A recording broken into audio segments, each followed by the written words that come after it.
The Girl Who Spoke to Spirits. By TaleCraft. I was just 13 when the first spirit spoke to me. It started the night we moved to my grandmother's village in Kogi state. My mother had grown tired of city life and decided we needed a fresh start. I never expected that fresh start to come with whispers in the dark. The village was quiet, too quiet for someone who'd grown up in Lagos. But what struck me most was our new home, my late grandfather's compound. Old clay walls, dusty verandas, and a large iroko tree in the middle of the yard. Grandma said the tree had been there since before the war. That first night, I couldn't sleep. The air was heavy, and the silence pressed against my ears like cotton. Then I heard it, a whisper. Anike. I sat up in bed, heart racing. I thought it was my mother. But when I looked through the hallway, the lights were off and the door to her room was closed. Anike, listen. I turned slowly. There, by the window, was a girl. About my age. She wore a wrapper tied tightly over her chest, and beads around her wrists that shimmered even in the dark. But her eyes, they were deep, endless, and empty.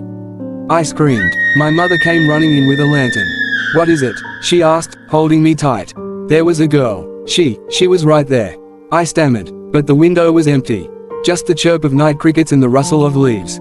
Days passed. I tried to forget. But the spirits didn't. They came every night. Some whispered. Some cried. One of them, an old man with white tribal markings across his face, stood by my bed and mumbled something in a language I didn't know. Another, a boy with a hollow chest, simply stared at me with sorrowful eyes. I stopped sleeping. I stopped eating. My mother thought I was losing my mind. Even Grandma grew worried. Then one evening, after another sleepless night, Grandma pulled me aside.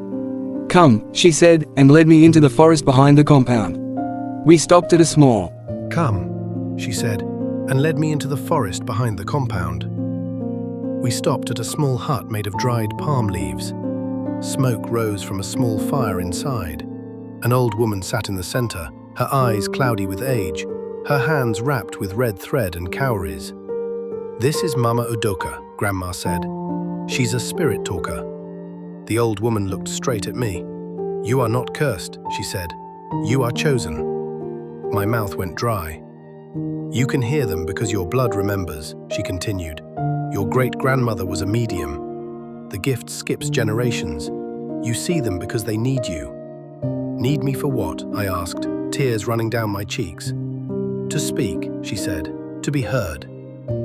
That night I listened, and for the first time I spoke back. The girl at the window told me her name was Ozioma.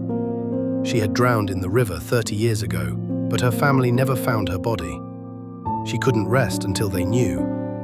The old man? He was once a chief. His grave had been desecrated by thieves. He wanted his bones returned to the sacred forest. The boy with the hollow chest? His mother had poisoned him. He needed someone to tell his father. Each spirit had a story, a wound that hadn't healed, a voice that had been buried with silence. And I, Anike, the girl who spoke to spirits, became their storyteller. Now I walk through villages, through towns, and even through cities. Not every spirit is kind. Some are angry, some are dangerous, but every one of them has something to say. If you hear whispers at night, don't be afraid. It might just be someone waiting for a girl like me.